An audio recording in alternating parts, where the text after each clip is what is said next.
अथ प्रज्ञावर्धनस्तोत्रम् श्रीस्कन्द उवाच।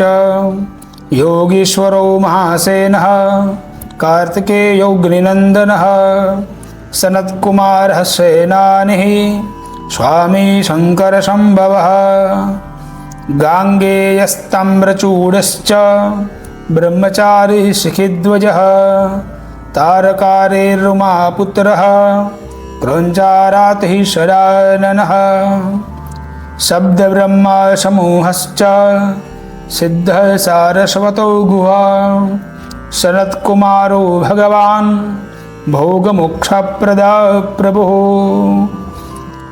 सरजनमागणाधीश पूर्वजो मुक्तिमार्गकृत् सर्वाराते प्रमाथी च वाञ्छितार्थप्रदायकः अथ फलश्रुतिः अष्टविंशतिनामानि त्रिकालं तु हि यः पठेत् प्रकर्ष श्रद्धया युक्तो मूको वाचस्पतिर्भवेत् महामन्त्रमयानं च महानाम्नां प्रकीर्तनात् महाप्रज्ञामवाप्नोति नात्र कार्या विचारणा पुष्यनक्षत्रमारभ्य दशवारं पठेन्नरः पुष्यनक्षत्रपर्यन्ताम् अश्वत्थमूले दिने दिने पुरश्चारणमात्रेण सर्वपापैः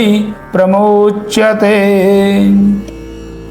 इति श्रीरुद्रयामलरहस्ये प्रज्ञावर्धनस्तोत्रं सम्पूर्णम्।